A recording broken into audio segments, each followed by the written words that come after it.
کے ماننے والے اور چاہنے والے ہیں، جن کا ایک ملک بھی ہے اور بڑے مضبوط ہے وہ لوگ کیا کہتے ہیں کہ خلافت تو اصل میں مولا علی کا حق تھا، لیکن 3 خلفاء راشدین نے مولا علی کو نعوذ باللہ علیہ باللہ خلافت کے حق سے محروم کر کے 4تھے نمبر پر مولا علی کو خلافت دی گئی، جبکہ مولا علی کی خلافت راست جہان کے مالک رب العالمین کی طرف سے ملی ہوئی ہے۔ یہ تھوڑا سا اس معاملے کے اندر میں جانے اور انجانے کے اندر میں نواقص کی وجہ سے یہ اعتراض پیدا ہوتا ہے، اور مولا علی کی خلافت ان تینوں خلفاء راشدین کی خلافت تو امت کا انتخاب ہے۔ حضرت ابوبکر رضی اللہ عنہ نے انتخاب کیا، امت نے۔ حضرت عمر رضی اللہ عنہ کس نے انتخاب کیا؟ امت نے۔ اور حضرت عثمان غنی رضی اللہ عنہ کو انہوں نے منتخب کیا، امت نے، اور مولا علی کی رضا سے ہوا۔ ان کی خلافتیں تو امت کی اور مولا علی کے منشا سے منتخب ہوئے ہیں، وہ ہے کہ نہیں؟ لیکن مولا علی کی خلافت تو رب العالمین نے اور دو جہاں کے مالک نے آپ کی خلافت کے لیے تو حدیث واپسی کے اندر میں غدیر خم کے موقع پر من کنت مولاہ فہذا علی المولا، کہ جن کا مولا میں ہوں ان کا مولا مولا علی ہے۔ جن لوگوں نے مجھے اپنا مولا اور اپنا کارزاز اور اپنا ولی اور اپنا سب کچھ مجھے مانا، اپنا سرپرست، ان سب کو مولا علی کو ماننا پڑے گا۔ تو اس معنی میں اعلان خلافت و غدیر خم کے اوپر مولا علی کا ہو چکا نا، ہوا کہ نہیں ہوا؟ ان تینوں خلفاء راشدین کی خلافت اب ماننا پڑے گا، یہ تو مولا علی کی حکمت کی دین کے لیے، کیوں کہ جو خود بادشاہ ہو ان کو کرسی اور عہدوں سے کوئی چاہت نہیں ہوتی، بلکہ وہ اپنے مزاج میں خود بادشاہ ہوتے ہیں۔ مولا علی کو دو جہاں کے مالک، کائنات کے مالک نے اپنی امت کا خلیفہ خود مقرر فرما دیا، فرمایا کہ نہیں فرمایا؟ تو روحانیت اور دین کی اور معرفت کی اور امت کی خلافت مصطفیٰ میں میرے عطا فرما دی، تو اس امامت اور خلافت کے مقابلے میں یہ 23 سال 30 سال 32 سال کی خلافت کوئی معنی نہیں رکھتی نا۔ حضرت ابوبکر رضی اللہ عنہ کی خلافت، حضرت عمر فاروق رضی اللہ عنہ کی، حضرت عثمان غنی رضی اللہ عنہ کی خلافت، اور یہ بھی شریعت کی وہ خلافت ہے جس کے اندر میں اسلام کے ایسے اندھوکناک حالات پیدا ہونے والے تھے کہ اگر ظاہری طور پر نہیں کہنا چاہیے یہ بات، لیکن مولا علی کو اگر خلیفہ اول بنا دیا جاتا، خلیفہ اول بنا دیا جاتا، تو اسلام اور شریعت کی حفاظت کے لیے بھی اگر مولا علی کے ساتھ میں اگر ایسے حالات رہ جاتے تو پھر سنبھالنا امت کو مشکل ہو جاتا نا۔ تو اس لیے کیا کیا گیا؟ اس لیے کیا کیا گیا؟ بیک سپورٹ جس کو بولتے کہ بیک پاور بولتے ہیں یا ول پاور بولتے ہیں، کیا بولتے ہیں اس کو؟ اصل طاقت، بیک پاور، انجن کو ڈھکلنے والا، انجن کو۔ اب جیسے زیادہ جہاں پر ٹیک آتے ہیں، ٹرینیں چلتی ہیں، تو دیکھیں گے آپ ٹرینوں کے اندر بھی بات سمجھ میں آ جائے گی کہ وہاں پر سامنے کا ایک انجن رہا تو پیچھے ایک انجن لگا دیتے ہیں، کیوں کہ جہاں پر سامنے کا انجن فیل ہونے کا خطرہ ہوگا، نقصان کا خدشہ ہوگا، تو یہ سپورٹ کرے گا، یہ ڈھکلے گا۔ سمجھ میں آئی بات؟ اس طریقے سے مولا علی کو دو جہاں کے مالک نے، تو امت جو خلیفہ بنا یہ خلافت کے مقابلے میں دو جہاں کے مالک نے جن کو خلافت دے دیا عطا کر دی ہو، اس کے مقابلے میں امت کا خلیفہ بنائے جانے کا یہ منصب خلافت اس درجے میں اہم تو نہیں ہوگا۔ تو ہم کیوں خوش نہ ہو مولا علی کے چاہنے والے کہ تم یہ کیوں کہتے ہو کہ 3 خلفاء تھے، وہ تو مولا علی مشکل کشا علیہ السلام نے ان کو آگے بڑھایا، اس کی حکمت تھی مولا علی کی۔ اچھا، یہ حکمت اسی زمانے میں ختم نہیں ہوئی، آج تک بھی مولا علی کی حکمت یہی ہے کہ سامنے رکھتے ہیں کسی کو اور پورا کا پورا نظام چلاتے ہیں خود مولا علی کی ذات۔ ہمارا عقیدہ تو یہ ہے، آج کائنات کا نظام مولا علی کے منشا سے چل رہا ہے، چل رہا ہے کہ نہیں چل رہا ہے؟ رکھا کن کن کو سامنے؟ کبھی غوث پاک کو رکھا، کبھی غریب نواز کو رکھا، کبھی کسی کو رکھا، کبھی کسی کو، کبھی صلاح الدین ایوبی کو آگے بڑھایا، کبھی کسی کو آگے بڑھایا، اور تمغے اور اعزازات اور حکومت کے نظام تو مولا علی کا نظام یہ بات نہیں کی جا سکتی، اور ہم اختیارات کے معاملات میں عقیدہ یہ رکھتے ہیں کہ مولا علی کو چونکہ دو جہاں کے مالک نے اپنی امت کے لیے مولا بنا دیا تھا، جن کو دو جہاں کے مالک امت کا مولا بنا دیں ان کو پھر امت خلیفہ کہے، نمبر اول پر رکھے، کو کوئی چاہت ہوگی؟ نہیں ہوگی۔ مولا علی نے اسلام کے اور دین کے حکمت کے خاطر حضرت ابوبکر رضی اللہ عنہ کو آگے بڑھایا کہ شریعت کے نظام کو آگے لے کر چلو، ہم تمہارے ساتھ ہیں۔ اور خدا کی قسم مولا علی کا تینوں خلفاء راشدین کی زندگی میں جو کردار ثابت ہوتا ہے کہ ہر وقت کے امیر المومنین جو رہیں ان کو حضرت مولا علی مشکل کشا علیہ السلام نے سنبھالا، اور وہ خلفاء راشدین بھی اس حقیقت کو جانتے تھے۔ حضرت عمر فاروق رضی اللہ تعالیٰ عنہ اشد علی الکفار رحماء بینہم، وہ حضرت عمر رضی اللہ عنہ کا حالت یہ تھا کہ کوئی اہم فیصلہ ہوتا مملکت اسلامیہ کا، مدینہ منورہ کا کوئی فیصلہ، اگر مولا علی اس کے اندر میں نہیں ہوتے تو فیصلہ نہیں کرتے، انتظار کرتے مولا علی کا۔ اور یہی معاملہ سیدنا ابوبکر رضی اللہ عنہ کا تھا۔ اور اس سے زیادہ وضاحت کے ساتھ میں مولا علی کا کردار جو سامنے آئے گا وہ سیدنا عثمان غنی رضی اللہ عنہ کے بارے میں آئے گا کہ جب بلوائیوں نے آپ کے گھر پر حملہ کیا اور کئی دن تک آپ کے گھر کو گھیرے رکھا، تو ان کی ذاتی حفاظت کے لیے مولا علی مشکل کشا علیہ السلام نے اپنے شہزادوں کو ان کے گھر پر نگرانی کے لیے مقرر کیا کہ کم از کم میرے شہزادوں کی وجہ سے ان کے اوپر یہ حالات نہ آئیں۔ سمجھ میں آ رہی بات؟ یہ ہے مولا علی کا نظام، اور یہی وراثت میں اولیاء کو ملتا ہے کہ وہ اتنے چھوٹے پیمانے والے نہیں ہوتے کہ کہیں پر اپنی حسد، کہیں پر اپنی عداوت کا ذرہ سا ذرہ مل جائے تو اس ذرے کو یا چنگاری کو وہ پہاڑ کا آگ بنا دے، آگ کا پہاڑ بنا دے۔ وہ نہیں ہوتے، بلکہ وہ کون ہوتے ہیں کہ وہ جذب اور برداشت کرنے والے ہوتے ہیں، اور یہی چیز ان کے سچے غلاموں میں منتقل ہوتی ہے۔ جن میں منتقل ہوتی ہے ان کے سچے اور ان کے نائبین میں منتقل ہوتی ہے۔ یہی کردار مولا حسین علیہ السلام کا میدان کربلا میں ملے گا، اور یہی کردار تمام ائمہ طریقت میں ملے گا، اور یہی کردار غوث الاعظم کی بارگاہ میں ملے گا۔ کیا ملے گا؟ غوث الاعظم کی بارگاہ میں ملے گا۔ چنانچہ اولیاء کے ساتھ میں بھی اس زمانے کے وہ منکرین دین یا کافر اور مشرکینوں کی طرف سے زیادہ حالات نہیں آئے، بلکہ اولیاء کے ساتھ میں، اکثر اولیاء کے ساتھ میں مسلمانوں نے ان کی مخالفت کی ہے، اور مسلمانوں کا ہی مقابلہ ان کے ساتھ میں رہا۔ مقابلہ نہیں ہوا لیکن مخالفت میں آئے۔ اولیاء وہ نہیں ہوتے جو مقابلہ کرتے ہوں، اس لیے ویسے صاحب تصرف ہوتے ہیں کہ ایک لمحے میں خدا ان کی یہ مان لیتا ہے کہ زمین میں زلزلوں کو پیدا کر دے۔ وہ اتنے صاحب تصرف ہوتے ہیں، اگر وہ اپنی آقاؤں کی طرف میں کچھ چاہت کے ساتھ میں نگاہ نہیں بلکہ دل کا رخ اگر کرے تو مدینے کی گھنٹیاں بج جاتی ہے۔ اس لیے ان حقیقتوں کے رکھنے والے، خزانوں کی چابی کو سنبھالنے والوں کو خزانے کی چابی دی جائے گی نا، یا اوجھل لچر نوجوانوں کو دے دی جائے گی تو وہ کیا کریں گے؟ خزانوں کو برباد کروا دیں گے، چوروں کے حوالے کر دیں گے۔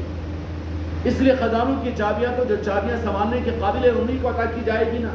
پھر ان کی پہچان کیا ہوگی؟ ان کی شرافت، ان کے اخلاق، ان کی برداشت اور ان کی عفو درگزری، وہ ان کی پہچان ہوتی ہے۔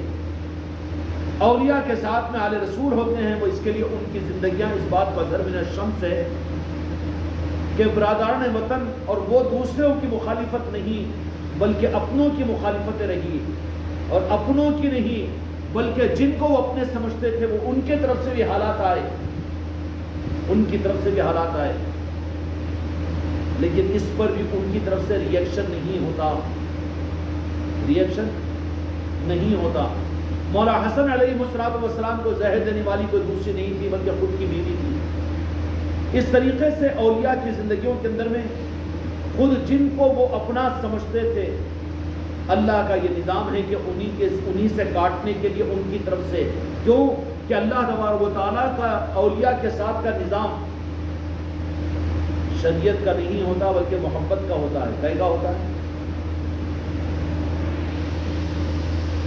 ذرا گہری بات ہو جائے گی لیکن سمجھنے سے تعلق رکھتی ہے۔ اللہ تبارک و تعالیٰ کا معاملہ جیسے اپنے محبوب کے ساتھ محبوبیت کا ہے، ویسی اولیاء کے ساتھ، اپنے اولیاء کے ساتھ دوستی کا ہوتا ہے۔ اردو میں دوستی کہتے ہیں، عربی میں اس کو خلیل کہتے ہیں، خلیل کے معنی دوست کے نا۔ تو اللہ تبارک و تعالیٰ جن کو اپنا دوست بناتا ہے نا، اللہ کو یہ چیز پسند نہیں کہ اپنے دوست کو وہ کسی کے ساتھ میں زیادہ مشغول اللہ دیکھنا پسند نہیں کرتا ہے، بلکہ خدا کا یہ نظام ہوتا ہے کہ اگر اس کو اپنے سے اپنے دوست کو اگر ذرا الگ کر دے کہ دوسروں کے ساتھ اس کو اگر زیادہ رغبت ہو جائے تو اللہ تبارک و تعالیٰ اس رغبت کو کاٹنے کے لیے ان کے طرف سے عداوت کرواتا ہے کہ تم ان کے لیے ہمارے ہیں، تم کیوں ادھر رغبت کر رہے ہو اور تم کیوں ادھر جا رہے ہو ان کی طرف میں، ادھر پلڑا تمہارا کیوں جھک رہا ہے۔ یہی پیغام تو قربانی کے موقع پر حضرت ابراہیم علیہ السلام کا تھا کہ حضرت اسماعیل علیہ السلام کی کتنی محبت کی وجہ سے تھوڑی سی رغبت پیدا ہوئی تو خدا نے کہا کہ ہمارے نام پر ذبح کرو۔ بشارت میں خواب میں آگئی بات، حضرت ابراہیم علیہ السلام نے حضرت اسماعیل علیہ السلام کو قربان کرنے کے لیے میدان مینا میں لے کر چلے۔ اچھا مقصود نہیں تھا، امتحان مقصود تھا۔ کیا تھا؟ امتحان مقصود تھا۔ جب امتحان میں پورے ہو گئے تو خدا پاک نے وہاں پر بشارت دے دی کہ اے میرے خلیل، اے ابراہیم، تم نے وہ سچ کر بتایا، تم نے وہ سچ کر بتایا، تم ہمارے خلیل ہو، تم ہمارے دوست ہو۔ تو ایسے ہی دوستی کا نظام خلیل کی صورت میں بواسطہ مصطفیٰ کے اللہ تبارک و تعالیٰ اب اپنے محبوب کے چاہنے والوں کو اپنی دوستی کے لیے منتخب کرتا ہے۔ اب ولایت بواسطہ مصطفیٰ کے نعرہ پاک ملے گی۔ اب حضرت ابراہیم علیہ السلام کا وظیفہ پڑھنے سے یہ اللہ کے دوست نہیں بنیں گے۔ اب جو کچھ بھی جس کو ایمان کی، روحانیت کی، ولایت کی، خیرات کا ذرہ بھی ملے گا وہ نعرہ پاک مصطفیٰ کے صدقے میں ملے گا، اس لیے کہ نبوت بھی نبیوں کو نعرہ پاک مصطفیٰ کے صدقے میں ملی ہے، میرے آقا کے صدقے میں نبوت ملی، تو ولایت پھر میرے آقا کو چھوڑ کر اور نہیں مل سکتی۔ تو جن کو میرے آقا کے ذریعے سے جن کو ولایت عطا کی جائے گی، تو ولایت کیا ہے؟ یہ ولایت چلتی ہے، ولایت چلتی ہے۔ ولایت کے معنی عشق کے راستے پر چلنا، معرفت کے راستے پر چلنے کو ولایت کہتے ہیں۔ سمجھ میں آ رہی بات؟ اور اس میں اور ایک آپشن رہتا ہے، اور ایک آپشن بھی رہتا ہے، ذرا اس کو اور سے سننا سمجھ لینے کی کوشش کرنا ہے۔ ایک ہے ولایت، ولایت کا مطلب کہ اللہ کے عشق کے راستے پر، اللہ کی معرفت کے راستے پر چلنے والے، اپنی محنت کے ذریعے سے اپنی دنیا کو قربان کر کے اللہ کو چاہنے والے اور چاہنے کے راستے پر، اللہ والوں کے راستے پر چلنے والوں کو یہ ولایت کا راستہ کہتے ہیں۔ ایک ہے ولایت اور ایک ہے ولایت۔ ایک ہے ولایت، واؤ کے نیچے زیر ہے، اور ایک ہے واؤ کے اوپر ولایت، زبر، زیر اور زبر ہے یہاں پر بھی۔ یہ ولایت جو ہے وہ بندوں کی محنت اور کوشش اور اس راستے کو اختیار کرنا، پیری مریدی سارے راستے ہیں، لیکن ایک نظام اللہ تبارک و تعالیٰ کے پاس میں، ولایت بھی اللہ کی بارگاہ کی قبولیت والا نظام ہے، جس کو لمبی چوڑی محنتوں کی ضرورت ہے، اس کے لیے اصول و ضوابط ہے، اس کے لیے طریقے ہیں اور اس کے لیے قانون ہیں۔ لیکن ایک نظام ہے ولایت کا کہ وہاں پر ولایت کے لیے کوئی قانون نہیں ہے کہ یہ راس اللہ کسی کو منتخب کر لے۔ یہ بھی ایک ولایت کا نظام ہے۔ کون سا نظام ہے؟ ایک ہے ولایت اور ایک ہے ولایت۔ ولایت میں کیا ہوگا کہ کسی بھی بندے کو بغیر کسی کے سہارے کے، حضرت اویس قرنی رضی اللہ عنہ کو منتخب اللہ تعالیٰ نے کیا، کوئی پیر کو وہاں پر نہیں بھیجا، کوئی صحابی کو وہاں پر میرے آقا کے پاس میں نہیں بلایا، ظاہری طور پر کوئی نسبتیں نہیں ملی، راست اللہ نے منتخب فرمایا۔ تو حضرت اویس قرنی رضی اللہ عنہ کی ولایت نہیں تھی، ولایت ہے۔ انتخاب راست ہوا، اور راست ہوا تو میرے محبوب کو متوجہ فرمایا، اور میرے آقا نے پھر اتنا نوازا، اتنا نوازا، اتنا نوازا۔ اچھا نوازنے کے لیے کیا مدینے کے پڑوس کے کسی دیہات کے اندر میں کوئی موجود نہیں تھے، یا مدینے کے بارڈر کے اوپر یا کوئی چاہنے والوں کی کوئی اولاد نہیں تھی صحابہ کرام کی، یا کوئی قرب و جوار کے لوگ نہیں تھے؟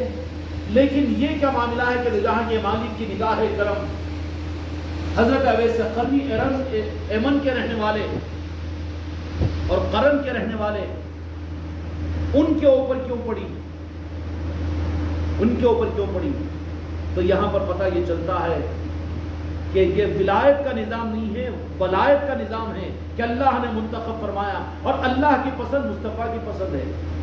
جب اللہ نے کسی بندے کو پسند فرما لیا تو وہاں پر یہ دیکھا نہیں جائے گا، وہاں پر یہ نہیں کہا جائے گا کہ ان کے لیے کون سے سلسلے ہیں، ان کے لیے کون سے نظام ہے، ان کی تربیت کیسی ہوئی، ان کا پیر کون ہے، اور انہوں نے کن کے ہاتھ پر ایمان قبول کیا، اور ان کے لیے ان کی تعلیمات کیسی رہی، ان کے لیے انہوں نے کون سی خانقاہوں میں رہا، اور ان کا کیا نظام ہے۔ کیوں؟ ولایت میں تو یہ سارے شرائط ہے۔ ایک ولایت کے علاوہ خدا کا نظام ولایت کا ہے، اور ولایت کا نظام کیا ہے معلوم ہے؟ وہ منتخب من اللہ ہوتا ہے، وہ منتخب مصطفیٰ ہوتا ہے۔ اب اس کو یہ ظاہری چیزوں کی کوئی ضرورت نہیں پڑتی، بلکہ وہ اللہ کا انتخاب ہوتا ہے اور میرے مصطفیٰ کی مرضی ہوتی ہے۔ اللہ تبارک و تعالیٰ اپنے محبوب سے کہتا ہے کہ فلاں علاقے میں وہ بندہ ہے، اس کا قلب معصوم میں نے اس کو عطا کیا ہے، اور اس کو میں نے قبول کر لیا میرے محبوب، اس کو تم بھی اپنا بنا دو۔ تو پھر میرے مصطفیٰ اس کی تربیت کے لیے اپنی نگاہ کرم، خدا کی قسم، 1 کروڑ اولیاء، 1 کروڑ پیروں کی، لاکھوں برس کی عمروں کی تربیتیں ایک طرف میں، اور خدا کی قسم مدینے والوں کی ایک نگاہ محبت وہ ایک طرف میں رہے گی۔ وہ روحانیت کے کمالات لاکھوں پیروں کے اور لاکھوں اولیاء کی محنتوں کے وہ ایک پلڑے میں ہلکے ہو جائیں گے، اور میرے آقا کی ایک نگاہ انتخاب، نگاہ محبت اگر کسی غلام کو اگر مل جائے تو پھر وہ اولیاء بھی اس پر حیرت اور حسرت کریں گے، اور اس میرے آقا کے اس چہیتے کو حسرت کے ساتھ میں دیکھیں گے۔ یہ کون سا نظام ہے؟ نظام ولایت۔ ولایت کو نہیں جانتا پاگل، تو اب ولایت کو تمہیں کیا سمجھاؤں؟ آج تو تم کو سمجھا رہا ہوں میں۔ یہ بھی ہو سکتا ہے کہ اللہ تبارک و تعالیٰ منتخب کرے، ولایت کے علاوہ ولایت کا ہے، وہاں پر کوئی شرائط نہیں ہوتے۔ اگر میرے خلفاء، میرے مریدین کے اندر بھی اگر ان کے دل معصوم کی بنیاد پر اور صحیح جذبات کی بنیاد پر نظر انتخاب رب العالمین کے ذریعے سے دو جہاں کے مالک کا اگر پڑ جائے، تو وہ بچے جو ولایت کے ذریعے سے، جو ہماری خانقاہ سے، ہماری ذات سے جڑے ہوئے ہیں، وہ ولایت کے ہمارے نظاموں کو اٹک کر نہیں رہنا، بلکہ تمہاری نوازشوں کے اوپر تم نظر رکھو، مدینے والوں کی چوکھٹ کی طرف میں نظر رکھو، غوث و خواجہ کی طرف میں تم نظر رکھو، پنجتن پاک کی طرف میں تم نظر رکھو۔ سمجھ میں آئی بات؟ کیوں کہ ولایت والوں کے اصول ولایت والوں کے لیے نہیں چلتے۔ حضرت خواجہ عبیس قنی رضی اللہ تعالیٰ عنہ کو یہ کون تھے؟ ولایت کے نظام والے نہیں، بلکہ ولایت کے نظام کہ اللہ نے منتخب فرما کر میرے دو جہاں کے مالک کو فرما دیا کہ میں اس بندے کو پسند کرتا ہوں، تو میرے آقا نے آپ کو راست اپنی نظروں میں رکھ کر جو نوازا، ایسا نوازا کہ یہی تو نظام بتایا حضرت عبیس قنی سے۔ ایک ولایت کا نظام ہے جو مولا علی کے ذریعے سے، مولا حسن و مولا حسین کے ذریعے سے، حضرت خواجہ حسن بصری کے ذریعے سے، ائمہ طریقت کے ذریعے سے، آل رسول کے ذریعے سے، پھر غوث و خواجہ کے ذریعے سے چلے گا۔ یہ نظام ولایت ہے، اور ایک نظام، اس نظام کے ساتھ میں ایک اعلیٰ نظام اللہ کا چلتا ہے ہر زمانے میں، ایک نظام ولایت رہتا ہے کہ وہاں پر راز من جانب اللہ منتخب خدا ہوتا ہے۔ کیا ہوتا ہے؟ اس کو بظاہر کوئی پیر نہیں ملتا، بظاہر کوئی پیر نہیں ہوتا، اور بظاہر کوئی اسباب ملتے ہیں نہ ملتے ہیں، ملنا نہ ملنا برابر ہوگا، لیکن اس کے ادب کی زندگی اور اس کے اندر کے صفات، اس کا معصور قلب اور اس کے تصرفات اور اس کے اندر کی خوشبوئیں اور اس کے اندر کے احساسات اور اس کا اپنے کو کچھ نہ سمجھنا، یہ وہ صفات سے پہچانا جائے گا کہ یہ ولایت کا آدمی ہے، کہ ولایت کا آدمی ہے۔ اس لیے ولایت کے نظام کے اندر میں سلطان الہند کے پاس میں حضرت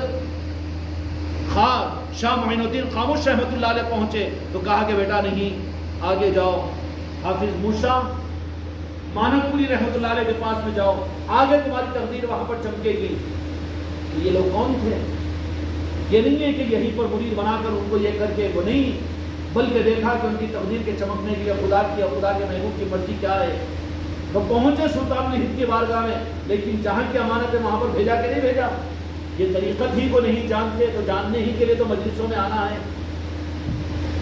لیکن بدنصیبی سے زمانے کے اندر میں شریعت کے نام پر دکانیں چلانے والوں کے دھوکے سے امت پریشان ہے، تو طریقت کی لائن کے اندر میں دھوکے بازوں کی کمی نہیں ہو گئی، بلکہ یہاں پر بھی حاسد اور دھوکے بازوں کی دکانیں کھلی ہوئی ہے، اور کسی مخلص کے لیے مگر خطرہ نہیں ہے، اللہ اس کا محافظ ہے۔ اس لیے حضرت اویس قرنی رضی اللہ تعالیٰ عنہ کو وہاں نہیں سوال کیا جائے گا نا، بلکہ وہاں پر حضرت عمر فاروق رضی اللہ تعالیٰ عنہ کو بھی تو سوال کرنے کی گنجائش نہیں رہی کہ تم صحابی کہاں ہیں، تم نے ہمارے آقا کے دست مبارک پر ایمان قبول کیا کیا، یا تمہارا شجرہ ایمان کیا ہے کہ تم کس صحابی کے ہاتھ پر ایمان قبول کیے؟ سوال کیا کیا انہوں نے نہیں کیا۔ حضرت اویس قرنی رضی اللہ عنہ کے پاس میں مولا علی مشکل کشا علیہ السلام پر حضرت عمر فاروق رضی اللہ عنہ کو بھیجنا، ولایت کے نظام کے امام مولا علی تھے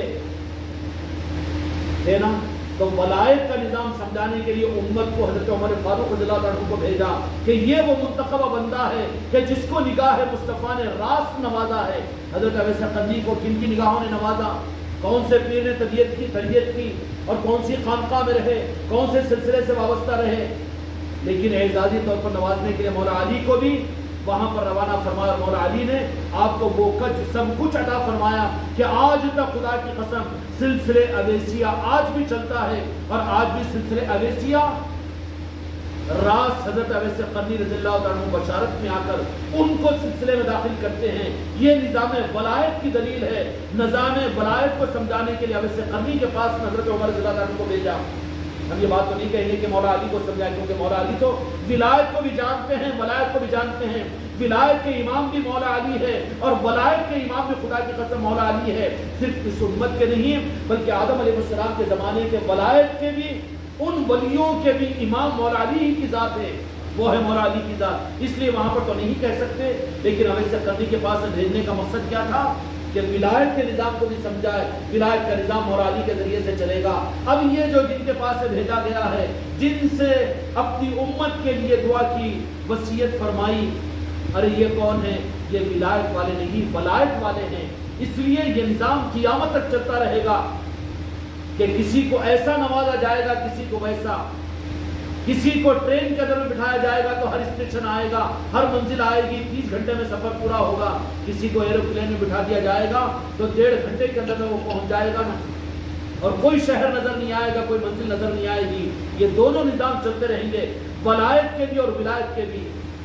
اس لیے تعلیمات کو حاصل کرنا، صحبت دین کا ہونا اور نسبتوں کا ہونا ضروری ہے، ورنہ راستے ہی کے درمیان سے بھٹک کر یہاں کا بھٹکا ہوا، دنیا کا بھٹکا ہوا تو اس کو راستہ مل سکتا ہے کہ کسی نہ کسی اولیاء کی چوکھٹ پر اس کو راستہ مل جائے گا، لیکن اس راہ کی ناقدری کرنے والا اتنا بڑا ناقدرہ خدا کی نظر میں قرار دیا جاتا ہے کہ پھر اس کو کوئی اولیاء ساتھ نہیں دیتے۔ اللہ اس گمراہی سے، اس محرومی سے میری اور میرے بچوں کی، میرے مریدوں کی، میرے خلیفاؤں کی، میرے مریدان کی اور ہر ایک بچے کی پوری حفاظت فرمائے، اور میرے بچوں کو نظام ولایت اور نظام ولایت سمجھنے کی اور اس کے مطابق اپنے آپ کو چلانے کی توفیق عطا فرمائے۔ بحق لا الہ الا اللہ محمد رسول اللہ صلی اللہ علیہ وسلم۔